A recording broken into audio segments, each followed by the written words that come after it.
This is fantastic. This is GT racing right now. He's got traction, he's got everything outside of both of them! Maloney! Oh, he's taking Anderson! Anderson's up top! Oh my god!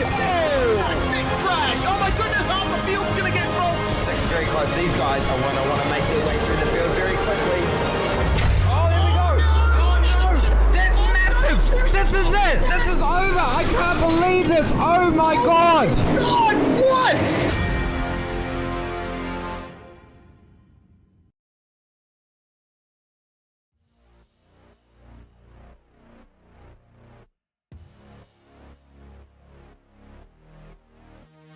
Hello, ladies and gentlemen, and welcome to round 4 of the 2021 Virtual Racing School GT Sprint Series live here on SimSpeed TV.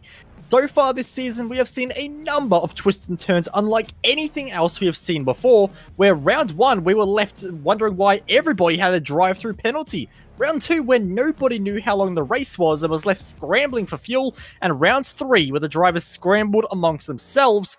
What on earth is going to happen as we make our way to the long straights here at Road America? I'm Bro Albert, and alongside me once more for tonight's action is Mr. Simon Mazzomo, and in the director's chair we find Mr. J.K. Kennedy. Simon, we're here today at an ultra high-speed circuit, but before we dive into our round 3 recap, just what can we expect to see tonight? I expect to see some plenty good racing. Road America, another track that just turns it on regardless of what car comes here, be it supercars, open wheelers, GT3s. Awesome racing is always going to happen here. Absolutely it is. It's going to be a very interesting night of racing as we are going to get a look in just a few moments time at our round 3 recap. And what a round it was, as we're about to see. It was held at the beautiful Donington Grand Prix circuit, but not the Grand Prix layout.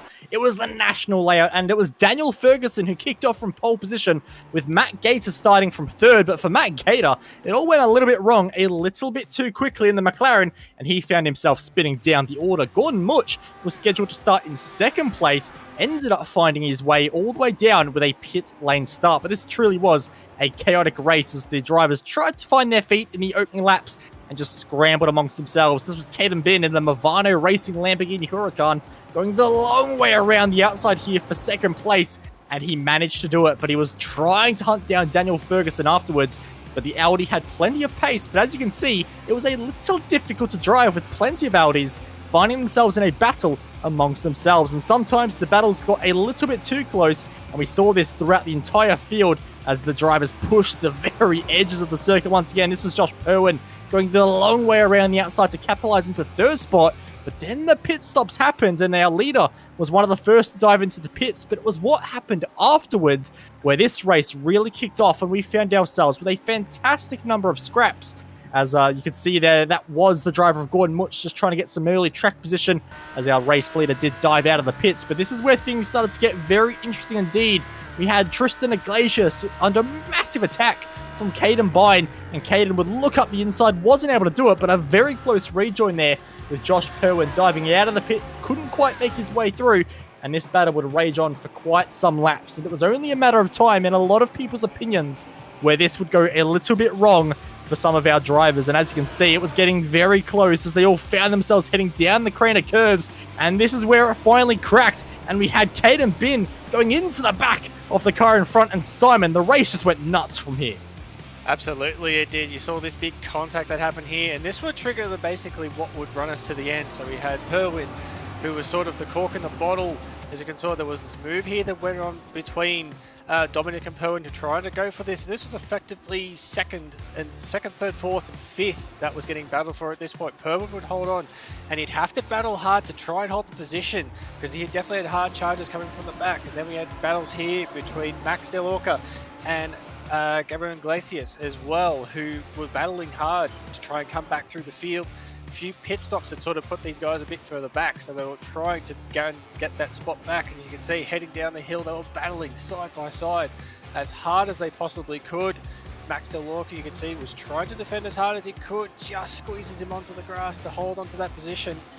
But as you see, this race would keep going, make up another spot. That was another one for Max as well, who just drove a fantastic race at the end of this one after the pit stops.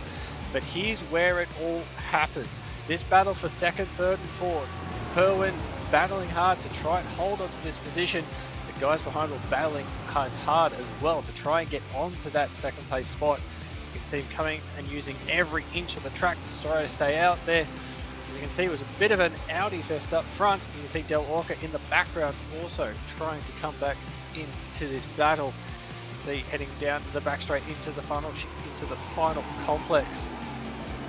Perwin would hold onto the position, but as they came up towards the last few laps, you can see this battle would rage on. I'm trying to remember, Mehmet Kent Tufan and Liam McNally was in this battle as well. You saw there was a bit of contact we noticed that would allow Max Del Orca to come up the field, and it would put him in a really good position, as we can see right here. This is the move that triggered it all off. Perwin and Liam battling hard. You can see Max goes for the inside move, and then there was the contact that put Perwin around, and that would take us to the end of the race. Daniel Ferguson taking the win, a very clinical win from start to finish. Got his redemption from Spa, which ultimately he should have won.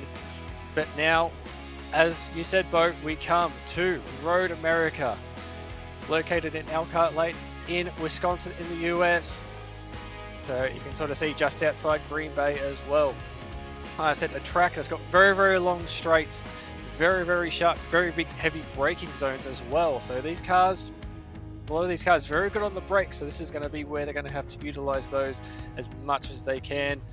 See, opened in 1955. It's a 6.15 kilometer circuit clockwise, and we'll have a flyby lap that Bo will be able to take us through. Yep, absolutely. We'll go on board in the beautiful flame-throwing McLaren MP412C here at the gorgeous Road America circuit, on board with a Fitstyle racing car, which of course is driven by Mr. Cameron Dance as well. Got to give him some credit there as we kick our lap off. And the thing that's going to strike you immediately about Road America is the long straights. There's so many of them, and the opening part of the lap is absolutely dominated by them. But how we start our lap off is with a big hard braking zone into turn number 1, hard on the brakes, down to third gear, get the inside curb, and then use all of the exit curb as well as you go through this short little sharp chute and make your way heading towards turn number 2 as well. A big focus here and big importance on getting the run out of here, because you head now onto what is one of the largest straights on the circuit and also one of the biggest braking opportunities to get past your driver in front and make an overtake happen. So heading towards the ultra big braking zone at turn number 3. And what you're going to see here is the driver's going from 6th gear, basically max velocity, all the way down to 2nd gear through a 90-degree left-hander. And if you can keep alongside, there's an opportunity here into turn 4 as well. Hug the inside curb and then carry the momentum all the way out to the AstroTurf just about on exit. Flick your way over to the left and then back to the right as well. The track left and right, winding around. Bit of oversteer there from Dance as you now funnel your way through into the next section of corners, down the Hurry Downs, into this long left-hander before an even longer right-hander. We call it the carousel because it feels like it never keeps going. It just goes round and round and round. Look at the opposite, or the steering lock required to keep the car on the preferred trajectory, building your way all the way out of the exit and getting a nice run heading towards the terrifying kink, where I'm sure we're going to see some drivers getting a little squirrely, a little unstable here tonight. This high-speed action, it is danger as they make their way down this next little straight towards Canada corner. And, well, you're going to want a maple leaf here. You're going to want plenty of luck on your side as well, because it is a big braking zone, again, using all of the exit road and then funneling your way. You've only got 2 corners to go. Don't make a mistake now. Through the left, high speed, 4th gear, using all the road on exit, flick the car back to the left, using all of the road available, even the curbing on the left there, flick it through the right, and then that is a lap at Road America. And we're going to see lap times around the 2:05 mark here tonight in these GT3 cars. And what we're actually seeing here is quite a large importance on top speed. That's why we're seeing McLarens. We've got a few Ferraris sprinkled in there as well, but our pole sitter at the moment actually lands on an Audi. So the Audis, while they're not the absolute most dominant car here tonight in terms of raw numbers, they are a car that is having some very good pace at the moment, with Vlad Komechev currently taking the top spot at the moment, but Marco Kayla at the moment, who finds himself in second in the McLaren, is trying to represent the British squad. He's coming through the final corner now in the flame-spitting McLaren MP4, and it's a long run up to the start-finish line. What is the number? Is he able to improve on a 2:05.2? It's an invalidated lap, I think. So Marco will stay second. Yeah, very good spread at the moment. We can see top position obviously held by the Audi, but it's got 4 McLarens behind it and a BMW as well, rolling out the 6th position so far. So obviously, as you were saying, the McLaren got that top end speed. This is going to be a track where it's definitely going to have its advantage. But good to see we've still got the spread. The Ferraris in there as well. Don't count them out. And we've also got currently sitting in 14th place Ethan Bass in the Fjord. Our top Fjord in this one, actually. There's two at the moment. Yangtze Lin as well in the Ford as well. So hopefully we get to see some good results from those guys. As you can see, the timer is counting down at the moment. A few guys still on their laps. We'll have to have a look and see who potentially is going to move up the field. Nah, time's over. It's all done. Over. No chance to improve your lap. So that is the running order we will have. And what a field it is tonight. 29 cars. It is going to be a barn burner of an event. 40 minutes here at Road America. And we're going to have a pit stop thrown in there as well, just for a bit of added spice, as the drivers will prepare themselves for what will be one of the longest pace laps on the entire iRacing schedule. So we have plenty of time to run ourselves through our 29 car grid here tonight.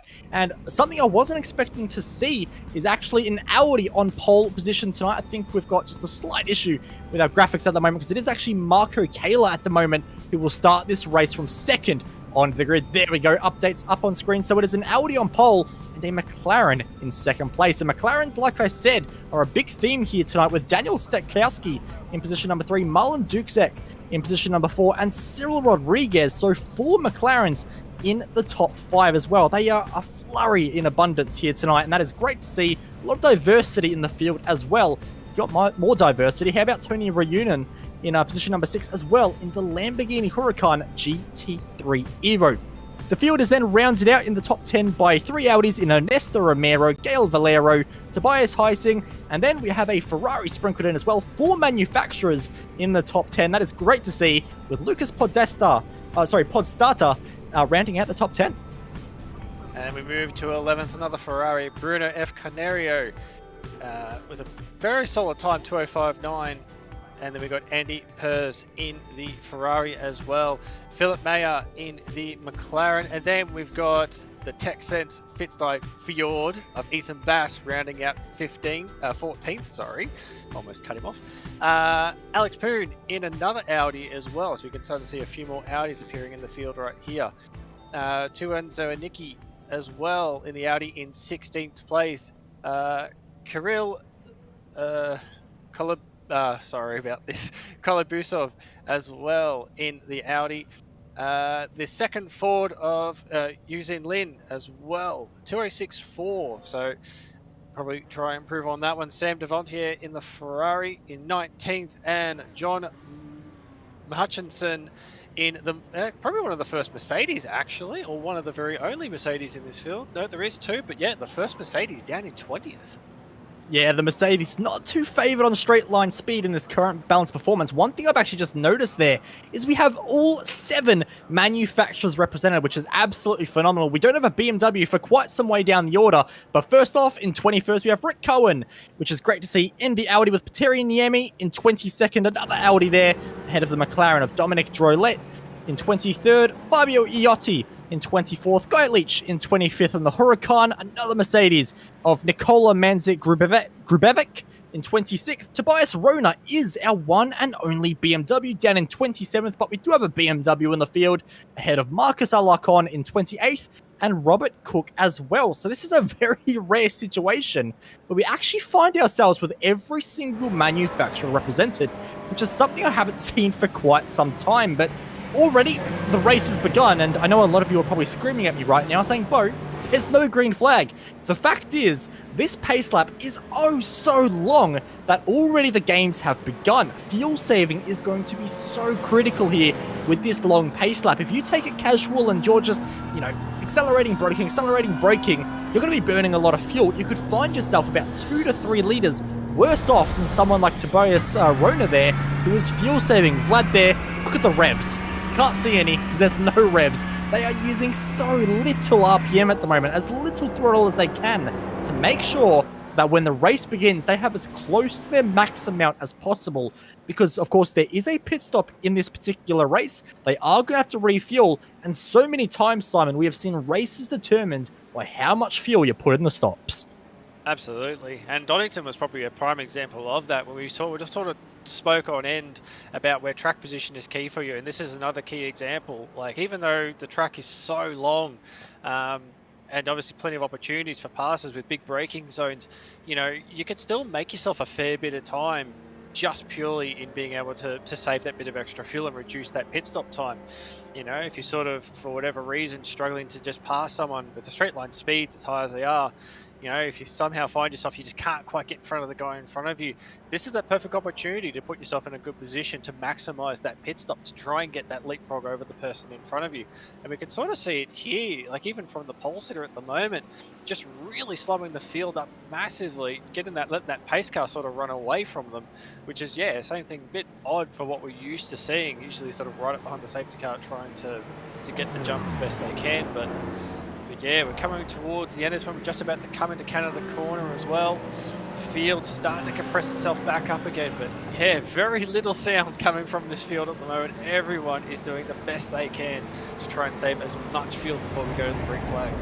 It's a 29-car field, so you'd expect this to be the loudest race we've had all season, and yet at the moment it sounds more like a Formula E race with the drivers here about to take their way onto a track that is 36 degrees in temperature. We're looking at roughly a 20-lap race starting at 12 p.m. Partly cloudy skies, no chance of rain, maybe one day, but not today. That is not going to be happening. 40 minutes are on the clock, and we have 29 GT3 drivers who have just become a lot louder. The fuel saving has gone out the window. We are getting ready for a high-speed run into turn one. It's going to be pack racing. It's basically the Daytona 500. It is lights out, and away we go. And Vlad with a great launch. Look at the pack behind already. The McLarens fighting amongst themselves, squabbling, chasing, 2 wide. They have 3 wide in the background almost as well. They're all darting a slow start from one of our drivers in Lucas Podstata, who is going right down the order. Look at the field of cars streaming their way towards turn one. Do they all make it out cleanly? Fighting through turn number one, some will go. It is oh so close between them all. Drivers scattering everywhere. Big crash as well. I think I saw a Ford involved there. More chaos. An Audi up and over collects a Ferrari. I think it's Montier. Up and over. Huge crash. And the track is blocked immediately. Our only M4 is involved. Got Huracan's Mercedes. The whole field is scrambled. Jansin Lin has been involved as well. That is exactly not what we wanted to see at the start of this race. And looking at my timing screens, we're seeing at least 7 or 8 cars involved in this, and plenty more drivers battled as well as other drivers, including Gail Valero, will continue to race on. Look at this battle heading towards turn number 4 now, side by side. Drivers of Andy Pers and Bruno Carnero will go almost contact there as they fight their way through. This is a very aggressive little battle pack at the moment. They are playing aggressive at the start here, Simon. Yeah, absolutely. It was very aggressive stuff, especially for the first turn. I'm surprised that everyone went as hard as what they were. You can sort of see the way that turn one works. It sort of bottlenecks between the sort of tyre barriers on either side. So unfortunately, that's a situation where as soon as you get it cast sideways, there's not much room for you to follow through. So just a big pack of cars, not much more room to go through. That's just what has happened there. A quick flash of the championship points, which we'll get to at some point. But yes, at the moment, as they fly through the kink at the moment, those who have managed to avoid it, this is going to be good for them. The lead, though, you can see right out at front at the moment, Vlad has checked out. The rest of the pack still following through. Everyone else is a lot more settled than what we saw at the start, but still the McLaren train at the moment. As they head into the final quarter, we can see a bit of a battle happening in the background as well. Few jostling position looked like an Audi that was trying to go through. It looked like Gail Valero trying to make a spot, try and get up into 7th place as they head down the front straight. Look at the straight line punch of this Audi. This is the one thing we were sort of wondering. Is there going to be enough straight line pace out of these cars to go against the McLarens? Looks like they do. He'll get the job done as they head into turn 1. Yeah, Cyril there, Rodriguez just backing out a little bit, didn't want to put up too much of a fight early in this race, and he's looking relatively passive at the moment, does Cyril Rodriguez, just really just taking the car nice and easy, making sure it's unscathed, because of course a lot of these drivers were involved in incidents at the start of this race, a lot of damage. He does not want to become one of them, as the rest of them all finds their way heading towards turn number 3 now. And yeah, absolutely, Vlad Kamichev has absolutely run away there. So great for him. Not so good for the overall spectacle of this race as they all funnel their way in through turn number 3 there.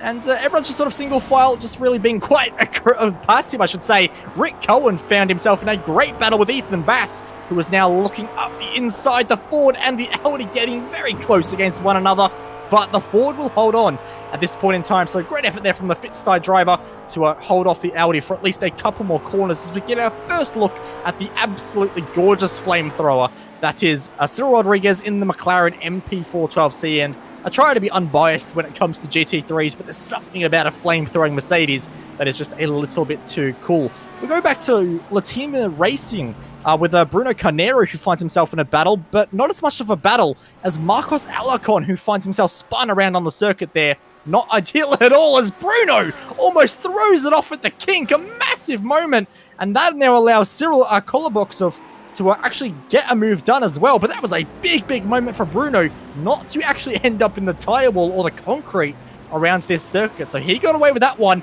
may not get away with them all, as we get a Motum Simulation replay up on screen. The kink is a scary corner. It is so high speed, maximum commitment, and unfortunately for Bruno, it was a bit too much commitment and not enough grip. Yeah, very easy to do. I have also felt the wrath of that outside wall. If you get that kink wrong, and it's very easy to do, like your commitment is 100% in there, because you can gain so much time if you maximize the run through there. So very easy. If you just drop the wheel off just a tiny bit, then that outside barrier is more than happy to accept you with loving arms.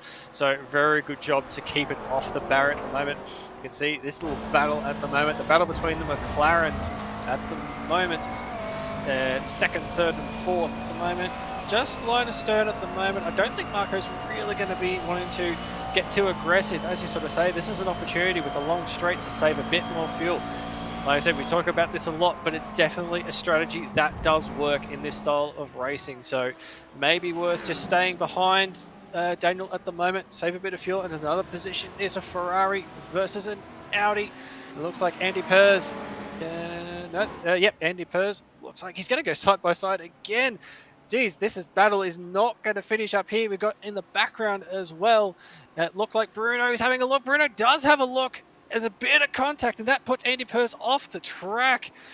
Didn't quite catch if there was a bit of a touch there or not, but either way, Andy has kept going, but it's an extra spot for Bruno. He'll move up, but now he's going to be all over the back of Carilli as well. That Audi under a lot of pressure at the moment from the Ferraris.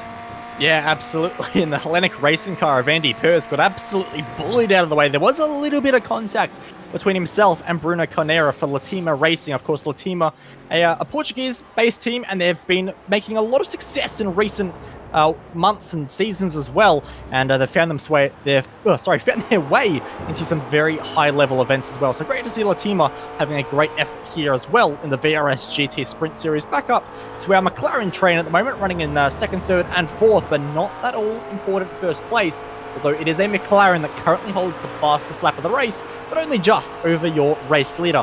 But absolutely, this is a good opportunity for our McLaren just to save a little bit of fuel and really make sure they can out-strategize Vlad in front. Because yes, Vlad is out front and setting purple laps, as we now see as well. But by being by yourself, you obviously have no help with the draft. You're going to be burning a lot more fuel. So for Vlad, his pace is great, but he has to make sure he's hitting his fuel targets as well. Because if he has to pit super early, comes back in traffic, and these guys can obviously take less fuel and also run at a slightly higher pace and clean air on their in-lap, that is a great advantage for them. But the issue is they have to stop fighting amongst themselves, as Marco Kayla is going to look to the inside of Daniel Stepkowski. And not too much of a fight there. They know there is much more important things at stake here than fighting for second place early in the race. So they're nice and passive. They continue on battling, and they will live to fight another day. And great to see the McLarens all sort of working together to try and get an end result here. Absolutely, and actually, that's the other thing too. Marco was pushing in some very, very good lap times.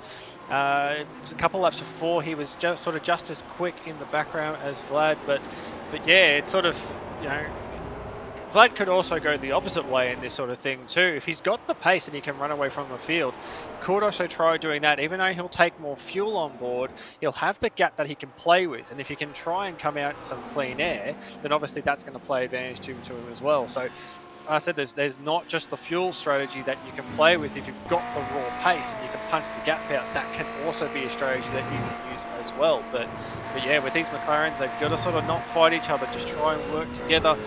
Being in the draft together can also be efficient at trying to close that gap down as well. Obviously, working as a team, that can also be an advantage. So, like I said, you're seeing a few different strategies sort of playing out at the moment with a track like this. So, yeah, have to see what's going to happen as they come to the line. We'll get a bit of an idea of what their lap times are going to be. At the moment, we can see Vlad will be coming across the line in a second. That last lap is going to be, once it updates for me, that was a 2:05.8, and Marco with a 2:05.6 for Vlad and a 2:05.7 for Marco. So a 10th in the favor of Vlad. If you can keep punching those sorts of time out, even if it's just a 10th a lap, if you can keep punching that out over the stint, we're only about sort of half an hour to go, so there's another sort of 10 minutes or so before we start doing pit stops. So definitely something that he can try and play with. Yeah, no, there's a lot of different opportunities for drivers to make a move here and even out-strategize one another. It is certainly not over by a long shot with 31 minutes still left on the clock. And at the moment, the top 10 is not looking oh so safe for Kirill Kolobuksov. My apologies, my friend, I keep butchering your name, but at the moment, butchering your rear bumper is Bruno Carnero in the Latima Racing Ferrari, who's still just lurking in the background, looking up inside, not close enough to do anything though. But Bruno with some great pace, of course, qualified in 11th, but is looking like his race pace is just a little bit stronger, and that is a big thing in GT racing, is sometimes your race pace and qualifying pace can be two completely different stories. And I think for Bruno at the moment, qualifying, not his forte, but maybe in the race, there's a lot more to offer in the number 7 Latima Ferrari as they work their way through the carousel. Look at the different lines here as the Ferrari taking a much tighter middle phase of the corner, whereas the Audi was fading out a lot more to the middle of the circuit. Too much on the exit though, and that was not so ideal. That's going to hurt his run all the way through this next little section of track, but it doesn't look like the Ferrari was close enough to really make any kind of inroads. He is closing, but he's not going to get there in time at Canada Corner unless it is a Max Del Orco level of send like we saw at Donington with some great braking performance. But Bruno continuing to lurk, and I just wonder what's going to happen into turn number 1 here, because clearly the Ferrari just a little bit punchier in a straight line. And if I'm being completely honest, Kolobuksov is just looking a little bit vulnerable in the corners. He's not really making too many apexes, sort of overdriving the car a little bit mid-corner. So Bruno with the draft now up this long hill, which amplifies the draft effect. Of course, you have to haul yourself up what is a very steep incline. The track's actually still rising up to now when it will finally flatten out. And Bruno, I think, is just going to fill the mirrors of the Audi. And the reason why Bruno is not necessarily going for a massive attack there, I think, is because if he makes a pass into turn 1, the Audi then has a chance to make a rebuttal down this next straight and get him back into turn number 3. So you're actually better off holding off on passing someone into turn 1, get the draft out of turn number 2, all the way through to the big braking zone of turn number 3, which is the best passing opportunity of the circuit. And that is where Bruno will really be able to stamp his authority if he's close enough, which I'm not sure he is. Looks to the inside. Not close enough, though. And again, Kirill just not able to make an apex. He's really struggling at the moment, Simon. Yeah, he is. As you were sort of saying, he's just not being able to miss those apexes. It's very early turn in there. You can see Bruno getting a little bit sideways, but yeah, there's sort of a strategy he's got to sort of think about making this move. I've just been watching some of the lap times at the moment. Bruno seems to be able to match the pace. He gets right close on the brakes there.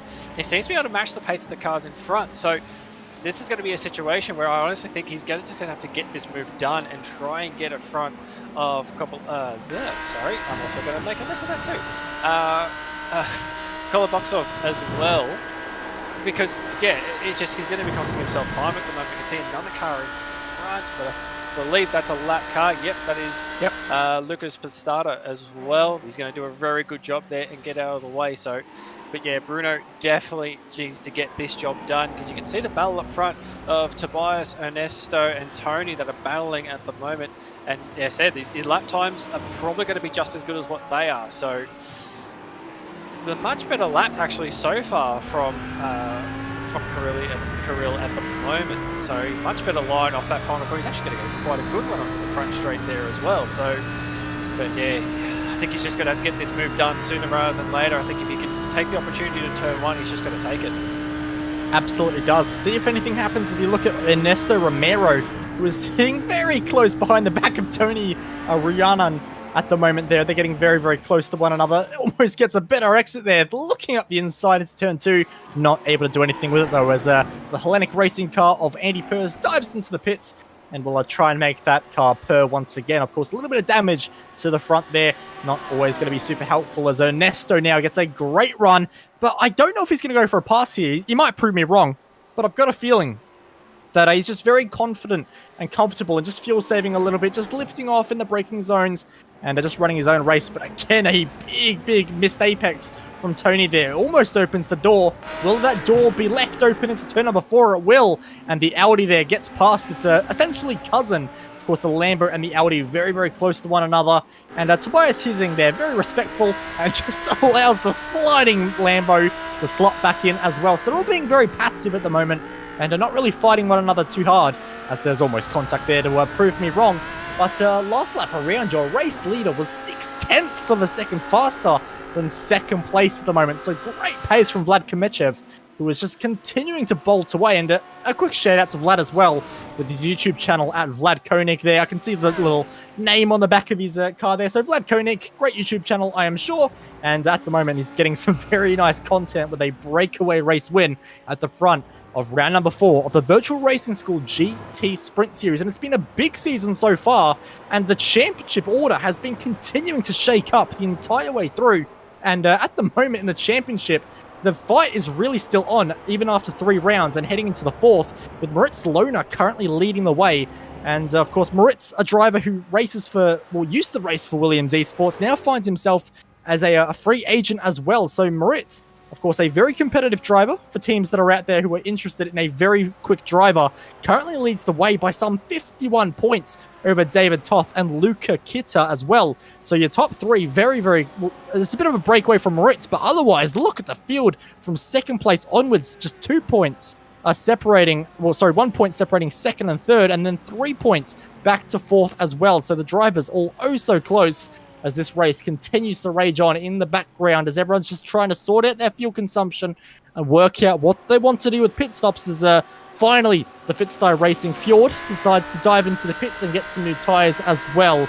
As we go back to Tobias Hissing there, who was actually being passed on this particular lap by Kirill Koloboksov. So Kirill, who was looking a little bit passive and almost getting attacked by Bruno Carnero, has actually now found his way past Tobias there. So Kirill is really having a great second phase of this race, which is great to see, as every single car in that battle pack there missed the apex. Pretty much. But yeah, I was sort of watching that as we were sort of talking about the championship, but that battle we were sort of talking about earlier, it just allowed Kirill and Bruno to sort of tackle to the back, and I didn't really sort of expect much from him, but yeah, Kirill's definitely got a bit of pace going at the moment. He's starting to range up on the battle in front of Tony and Ernesto, so obviously may have been saving a little bit, saving the tyres. Now he's sort of using that to his advantage right before the fuel stop.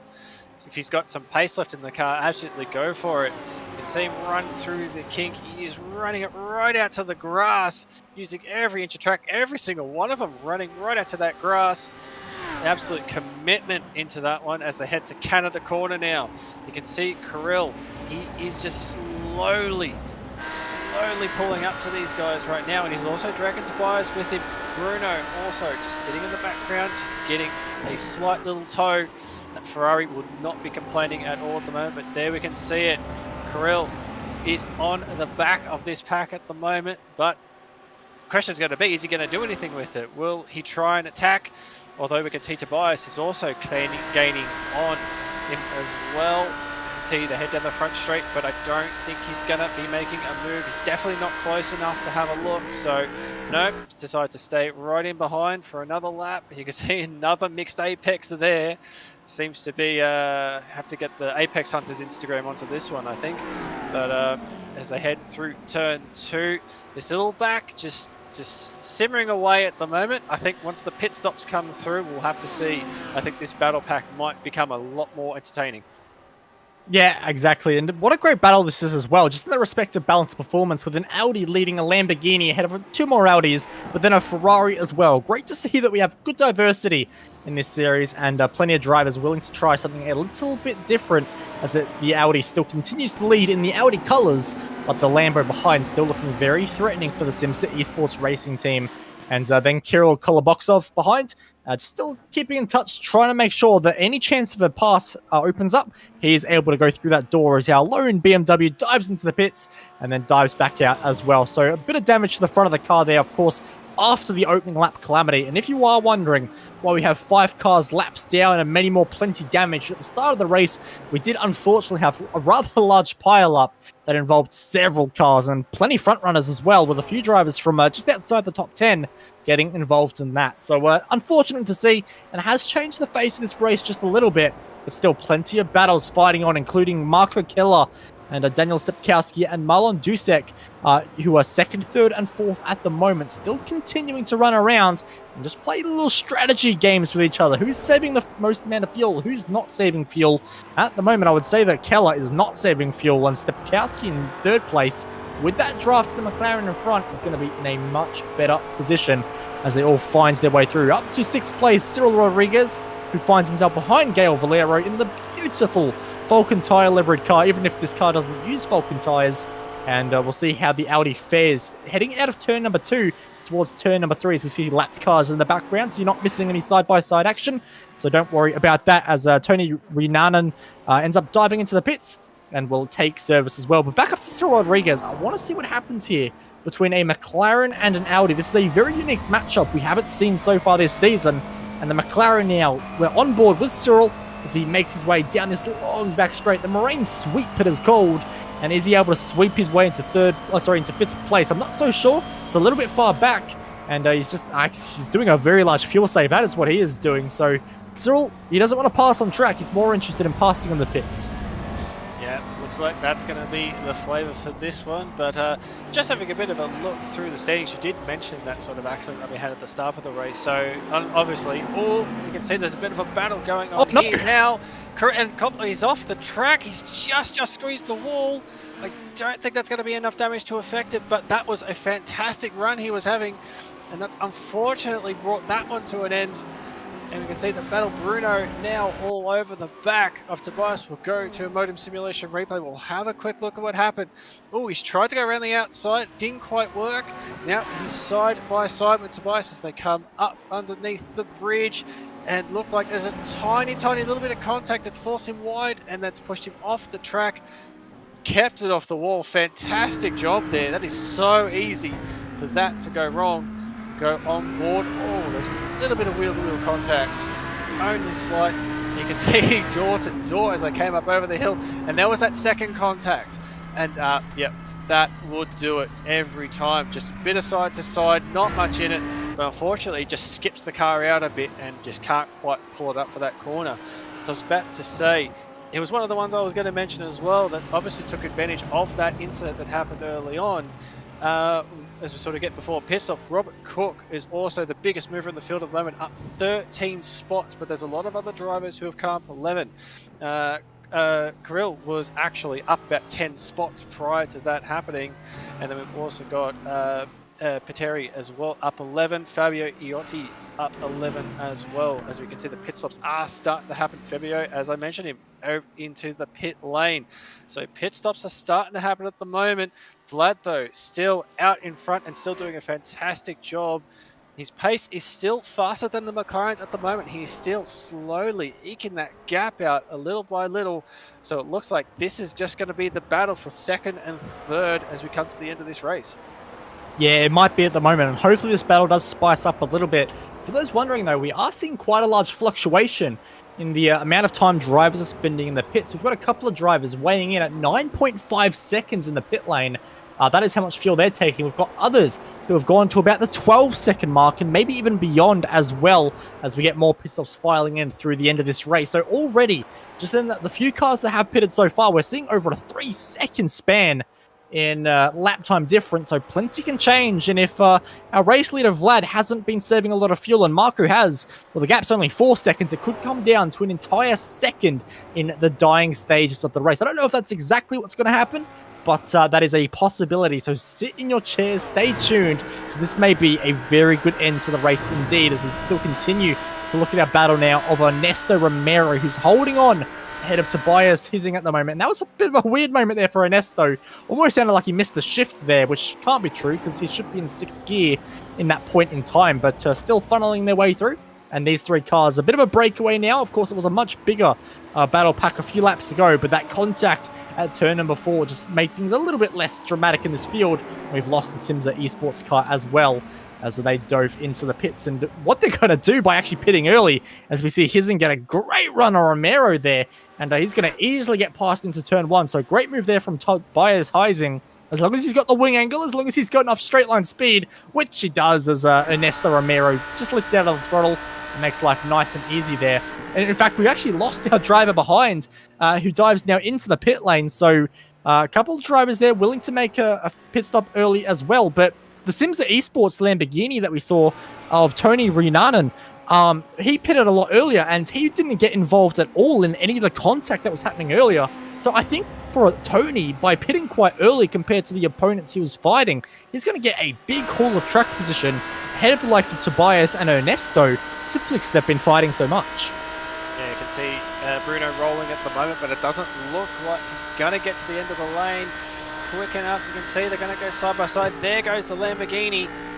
Not much there, probably a second in it, if that. So that'll be Tony making up, I believe, oh, well, he's in front anyway. I actually kind of think that Bruno actually made a bit of time up on that one. So I'm wondering if Tony got held up, because he was a couple of spots in front and he's come out pretty much, yeah, they've pretty much come out sort of line astern at this point. He's already in the draft. So yeah, you're sort of saying, like, usually you'd say if you pit early, you get a bit of clear air, you can sort of take an advantage of it. But I don't know, we'd have to probably go back and have a look, but it looks like that outlap from Tony just did not give him as much of an advantage as what we'd hoped we could see. Bruno running very wide as they came out of that turn 5, and Tony running wide as well. So you can see this is starting to sort of, as they come out of the pits, probably the tyres cool off a little bit. They've got to get themselves back into that rhythm again. You can see we've also got Marcus as well, who is yet to pit as well, so that's going to play a factor. And yeah, Bruno is right up behind Tony at the moment. So what different strategies is playing up here? You know, did Bruno manage to take a little bit less fuel? Maybe that's why he was able to close the gap in that pit stop. But as you can see, more, and there's Daniel taking to the pit lane as well, the first of our leading McLarens as well. So that's as far as he can go. And we can see that Marco, who was actually out in front, keeping going at the moment. So there's a few different things that are going to be playing out at the moment as we sort of come towards the end of this race. Yep, and absolutely, this battle is getting a little bit spicy, as Marcos has said on the team radio that he'll be pitting at the end of this lap. So Tony only has to hold on with the Audi in front for a few more corners, but the Latima Ferrari doesn't want to hold on at all. He wants to make this move happen now, and Tony's running a bit hot. This might give the advantage on the corner exit to the Ferrari behind. So now, draft effect all the way down the front straight. How is this going to pan out? And is there going to be an opportunity for Carnero to dive up the inside into turn number 1? He's just kind of running out of steam a little bit now. He's not quite close enough. He'll try. He'll think about it. He'll almost make contact with the Lamborghini, who has a wiggle, and that's going to compromise the exit of turn number 1. Great run from Carnero. But if you got the inside of turn 2, you open yourself up to be repassed heading down this long back straight. So he waits another corner. Does the Latima Racing Ferrari in the draft now of the Lamborghini of Tony in front. But the issue is Tony has the draft off a lapped car in front that was involved in the early race crash. So that is helping the Lamborghini, and that is exactly what Bruno did not need. He's a little bit far back. It would be a big dive from here, and he's not able to do it. Oh, that's a little bit wide from the Lamborghini. But in terms of actual pit stop times, they were virtually identical Oh, massive tie from Bruno up the inside, and Tony absolutely had to bail out of the corner there. That was not an expected move at all, and quite forceful, quite authoritative from Bruno there.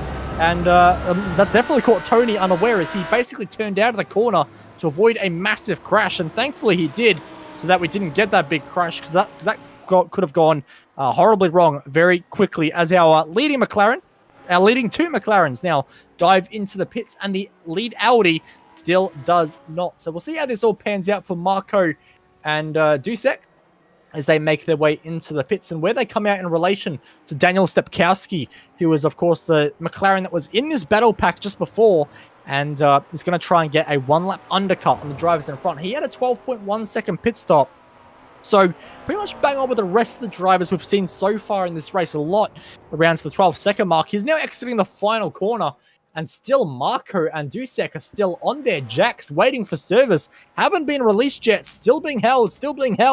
Keller is finally released, and he is underway, and he might be safe at the moment from the green Lamborghini, and Cyril Rodriguez out of the pits as well. So Stepkowski will stay in third place, but Cyril Rodriguez jumps the driver of Dusek absolutely massively. So Cyril Rodriguez with a pit stop lane time that was 6 seconds faster than Dusek. So Dusek has had a very slow pit lane transit time. So maybe he missed his pit box by a large margin, or something's happened to that degree, because Dusek, despite having a relatively average pit stop time, lost a lot in the lane. Yeah, I'm just going back and have a look at Dusek at the moment. He's actually, he's kind of double done it. He didn't stop far enough ahead into the pit box to initiate it. As you can see, this battle from Tony and Bruno is still going on at the moment. Tony's going to get the move done there. He'll take that spot back. Is Bruno going to try and send it again and try and pull that second move off? He's having a look. He's just got the nose in there. Just having a quick look. He's got side by side Tony, and he's around the outside. Wow. If you're pulling off a move around the outside there, that is bravery. So he's shown that twice already. Two very authoritative moves, and he's got them done both times. So I think Tony might have to reevaluate how he's going to try and get this pass done, because Bruno is definitely making this hard work for him. As you can see, the leader Vlad and Valero also into the pits as well. I'll quickly just duck back to what I was saying before with Dusek as well. So he didn't kind of go far enough forward, so it didn't initiate the pit stop. So when he's gone forward again, he's actually gone over the pit box and had to go back again. So that would explain where that extra 7 seconds of travel time would have come from. So it is so easy to do. I can't remember the amount of times I've done it. I've even had to put a personalized message on my Motec so that I don't make that mistake. So simple to do, and unfortunately, that is going to cost him a bit of time. Yeah, absolutely not ideal at all, as our race leader has been in and out, and I'm sure he's been doing plenty of fuel saving while leading at the front of this race, but a very short pit stop compared to a lot of other drivers, as Tony finds himself moving up into ninth spot ahead of the Latino Racing Ferrari. You can see in the mirror there in the center console just about of this car, and a great move there, and sadly for the Ferrari behind, he's going to have to try and get a pass happening into the next couple of corners as well. But yeah, a very fast pit lane transit time from a race leader. So Vlad, very much an optimized pit lane time, which is great for him, and it helps him even further extend that gap out now to 8 seconds. So Vlad absolutely running away with this race at the moment, as this 2-car fight now becomes a 3-car fight, because Kirill Koloboksov has found their way back into it, and now there's contact between all three, as a slightly compromised entry from Tony Runanen actually ends it up with Bruno closing in massively mid-corner and then making contact. And then again, Tony not making the apex through turn number 4. So he's really struggling under braking with this car just to get the car pulled up in time. And he's overshooting a lot of the time, which is opening up the door for Bruno, who closes in again massively under braking, but not able to do anything with it. Now through the carousel, where I would probably expect the Lamborghini to be a little bit stronger. Pulls away on entry, a little stronger on mid-corner, and actually a lot better on exit as well. So the Lamborghini proving to be very strong there in its fight with the Ferrari behind. The Audi, though, of Kirill Koloboksov is much faster, runs a bit wide on entry to the kink, though, and will sadly lose all that time. I thought he might have had a shot at getting past all the team of Racing Ferrari. Wasn't to be this time, and we'll have to hold on for another lap. Yeah, 8 minutes, just under 8 minutes left in this race, so this is it. This is all to play for. You can just see all three of these drivers are pushing each other very, very hard. Little tiny mistakes that are easy to do when you sort of obviously racing. You see Kirill running wide again. The defensive move by Tony. He's trying to shake that draft. You see him move across the track. You try and break the toe from the guy behind as much as you can by moving. He's just trying to keep that gap as it is. Try and not allow Bruno to get in that draft and get involved. But also behind, I'm noticing as well, there's a little battle pack following up between Ethan, Andy, and Pateri as well. This has sort of just been forming. Well, we've been watching the three guys at front battle hard. So this may be another battle that we'll have to keep an eye on towards the end of this race. In Audi, Ferrari, and the Fjord as well. As we can see, the battle still going. Kirill will go for the move. He's on the inside. Bruno can't do much at the moment. He's going to be on the outside. I don't know if there's going to be any way. He backs out of that one. Koboloktsov gets the position, but Bruno with a very nice run out of the corner. It was a bit compromised, but no, he's going to maintain that spot. The Audi will hold on to it. So now Bruno is going to have to try and decide, is he going to just sit behind and try and catch a train back up to Tony and then have another go? Because at the moment, could be a question of whether he's used up all his tyres as well. It's a decently hot track today, 37 degrees, so the tyres would definitely be hurting as you get into the late phase of this race. So it could be just the fact that maybe Tony's tyres are starting to come in, whereas Bruno's are starting to sort of phase out. You can see he's actually got off that corner not as good as Kirill as well. So it looks like it might be game over for Bruno at this point. Yeah, it might be. We'll have to wait and see what will happen in the next few laps. But for Koloboksov, plenty of pace in that Audi at the moment. And does he have the pace to hunt down Tony Rinanen at the moment in that Lamborghini Huracan? Just a few hundredths up in front. It's so close between the guys at the moment. And Koloboksov, plenty of pace at the moment as he runs a little bit wide through the penultimate corner and then dives his way into the final corner now. But at the moment, if I was a betting man, my money would definitely be on the Audi, who looks very strong in the dying laps of this race. Very, very close between all of them. And Koloboksov now with a much better slipstream and the Ferrari in his rearview mirror should be good to go to the end. As we go back to John McCutcheon, who finds his way in a battle at the moment with Fabio Iotti. Of course, we saw Fabio pit just a few laps ago, one of our later pitters in this race, and he finds himself in a Mercedes sandwich, and Mercedes not something we've seen many of in this particular series so far, with Nikola Manzik Grubevic at the moment in 15th spot. And he finds himself in 15th with the 17th place Mercedes of John McCutcheon just behind as well. Fabio Iotti being the meat in the Mercedes sandwich at the moment, filing their way through turn number 1.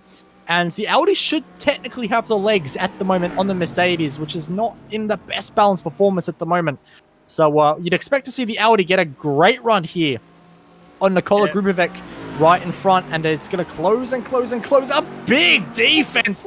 Actually had to lift out of the throttle there, did Fabio Iotti. He won't be too happy with that, and is now faced with the outside heading towards turn number 3. Hard on the brakes they'll all go, and has to go the long way through. And the try behind him, John McCutcheon, almost was able to get a bit of a run there. Couldn't do anything with it, though, as we move our way back up to Kirill Koloboksov, who has found the back of the Simsa Esports Lamborghini. It's oh so close. It's going to be a grandstand finish between these guys. At least it's not been the most all-out thrilling race so far, but we may get a grand finale after all, with Koloboksov and Rinanen at the moment finding their way through. In the grass goes Koloboksov, trying to find a little bit of extra time and trying to get his way to the back of the Lamborghini in front. But the issue is, again, if he tries to make the pass in towards turn number 1, the Lamborghini can just pass again into turn number 3. Yeah, that's it. He's got to be smart where you decide to make that move. And it's easier too to defend actually into that turn 5 left-hander. So maybe you could potentially make the move and then try and defend it. But yeah, you just got to pick the right spot. That Lamborghini, I've noticed in this race, has been exceptionally good in a straight line. So it could just be a case where maybe they just don't have the straight line pace in the Audi to actually get that move done. See that funneling right down into turn 1. We'll have a quick look at the speeds. The Audi was a couple of Ks faster that time as they headed to turn 1, so he's closing up a little bit at the moment. But can he transfer that as they come onto the back straight? You want to try and get this corner as perfect as possible. He's got a very nice run through there actually. Maximise the exit of the corner too. Got on the power very well, but is it going to be enough? Is that Audi got enough horsepower to try and get him a run? Tony moves a little bit to the left, just sits in the middle of the road just to sort of create a little bit of a roadblock, but he's definitely not going to be able to get there. Koloboksov running as wide low. He's gone real wide. That is a massive mistake from Tony. He's just got the exit well wrong. Koloboksov is going to get that move done. But now Tony is his turn to return serve in this little battle. Bruno behind, not quite able to make any advantage of that either. Didn't even have a chance to pick up another spot. So this battle is still firing along. Bruno now all over the back of Tony. So looks like a couple of pace in that Audi at the moment. It is just something more than what these other two drivers can handle right now. Yeah, absolutely. And I think Tony at the moment just struggling with rear tyres. I'm just noticing a lot of lateral sliding through some corners from that Lamborghini. It's looking a little unstable, even through there. You can see from the onboard with the Ferrari, the body language of the car just struggling a little bit. So Bruno maybe still has an opportunity left to find a way past Tony. I would expect to see Kirill Koloboksov just dart away into the distance and leave these two to scrap away behind as we are looking at just about 1 lap to go. I believe our leader is now on the last lap. Yes, I believe so. Maybe. Not quite sure. As right. Yeah, we'll see what happens. I've caught it wrong before, I'll call it wrong again. It's just how it all goes as we go on board with Ethan Bass in the Fitzstye Ford GT as they make their way down this long straight. And sadly, I don't know if the Ford is going to have the legs to chase down Andy Pers in the Hellenic Racing Ferrari just in front. It's going to be oh so close on this last lap to see if Ethan Bass has any opportunity to make a move happen. You know, if there's an opportunity, he'll go for it, but I think he may just about run out of time as these guys continue to scrap up front. And actually, it's the Lamborghini that's pulled away from the Ferrari, and it's 1 lap to go. The white flag's in the air. I don't know if Koloboksov has anything really to worry about Tony, who looks to be struggling a little bit, but has at least managed to get a bit closer. It'd have to be a Hail Mary from Tony to make a move happen from here. It's late on the brakes. It's applying the pressure to Kirill in front, and a little bit wide goes Koloboksov. So maybe there is still an opportunity for the Lamborghini in this race as the Ferrari behind runs a bit wide, almost draws itself out of contention of this little fight, which is allowing Pateri Niemi and Eddie Pers behind to close up as well. They're going to run out of time. They are closing up just in case anything goes wrong on this final lap. And I think really the last chance for a Tony to really make a move here on Kirill Koloboksov in front is going to be into Canada corner. It's a big braking zone. Is he able to pull it off? That is going to be the question we're going to have answered soon. But I think the Audi is just pulling away a little bit too much. I'm not sure we're going to get that fight. So what we might do is turn our attention to Vlad Kimachev, who has absolutely blitzed this race to a T. Pure domination from its finest. Started from pole, got the fastest lap, 2.5 second lead after lap 1, 9.5 seconds at the end. Great job from Vlad Kimachev, who takes the checkered flag in round 4 of the championship ahead of Marco Kayla in position number 2, and then 3rd place to Daniel Stepkowski as well. So it's an Audi winning from 2 McLarens, and this battle rages on. And if there's any fuel drama for Koloboksov, maybe the Lamborghini can get past, but I don't think so. It's going to run out of time. The line comes up too quickly, and Tony is going to have to settle for position 10 in this particular race as the rest of the cars fire their way through. See if we have any drag races to the end of this race. I think everyone's just sort of backed off a little bit and not really had anything happen. Fabio Iotti has actually managed to run out of fuel and is a long way from home. And he does have a car behind, 4th position in a Twazarkanen. who was closing up very, very quickly. And sadly for Fabio, I've got a feeling that this may not be much of a fight that he's able to put up with. And maybe if he's lucky, he can get a bit of a push to the checkered flag.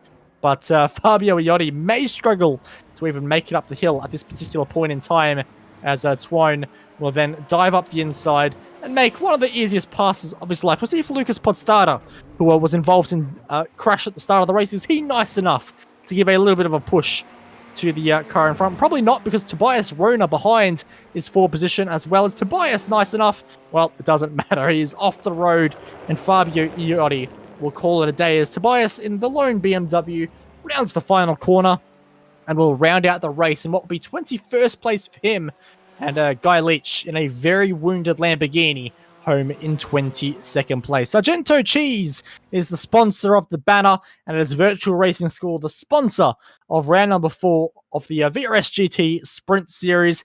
And in just a moment's time, we'll get the results up on screen and show you exactly how after 40 minutes of racing, our field ended up. And it was Vlad Kamichev who absolutely blitzed the race in the end, 9.7 seconds over Marco Keller. Daniel Stepkowski in third, have Gail Valero and Cyril Rodriguez your top 5. So Rodriguez ended up stealing a top 5 after being outside the top 5 before the pit stops. And of course, that was all thanks to Marlon Dusek just sadly getting something wrong in the pit lane, overshooting his box once, twice, thrice, and maybe a 4th time as well. Wasn't his day in the end. Tobias Hissing in position number 7 ahead of Ernesto Romero. Kirill Kolobokov fought his way to 9th, and Tony Rinanen could not find his way past the Audi and would have to settle for 10th. And as we move on to 11, Bruno Canero will come home in the Ferrari in 11th spot. Andy Pers would come back to finish 12th. Petieri Niem in 13th in the Audi. Ethan Bass, the first of the Ford, home in 14th. Nikola Grubicevic in the first of the Mercedes and the second of the Mercedes. John McCutcheon in 16th. Robert Cook, the mover of the night, up, I believe, 12 spots to come home 17th in the Ferrari. Rick Cohen in 18th. Marcus Alarakan in 19th. And Tuen Zoenikin 20th in the Audi. 21st place would end up going to the driver of, drumroll please, Tobias Rona in the lone BMW there. So it finishes on the lead lap along with Guy Leach, who was also classified in the lead lap. And Fabio Iotti finished the last lap, but on the back of a tow truck, running out of fuel on the very last tour. And then sadly, it was all the drivers involved in that enormous lap 1 accident, including Lucas Podstata, Philip Meyer, Calix Poon, Dominic Drolet, Janssen Lin, and Sam Devontier as well, who I saw had 44 minutes of required repairs in a 40-minute race. Unfortunately for him, it was an early retirement for his night. Road America, we thought it could be drama, and lap 1 absolutely was, but at the end, it didn't quite pan out. Round 5, though, it's Scott Fountain on screen. He won't be directing, but where we will be directing our attention will be the streets of Detroit Grand Prix at Belle Isle. It's going to be a great race there between the walls. Which driver will be able to thread their way through the concrete jungle all the way to victory lane? I'm Bo Albert on behalf of Mr. Simon Mazomu and in the director's chair, Mr. J.K. Kennedy. Thank you all so much for watching our SimSpeed TV's coverage of the 2021 Virtual Racing School GT Sprint Series. On behalf of us all, we will see you next time.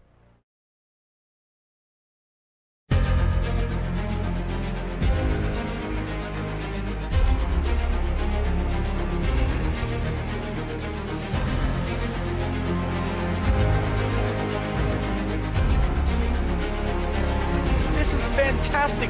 This is GT racing right now. He's got traction, he's got everything outside of both of them! Maloney! Oh, he's taken Anderson! Anderson's up top! Oh my god! Oh! Big crash! Oh my goodness, half the field's gonna get rolled! Second very close. These guys are want to make their way through the field very quickly. Oh, there we go! Oh no! That's massive! This is it! This is over! I can't believe this! Oh my god! God, what?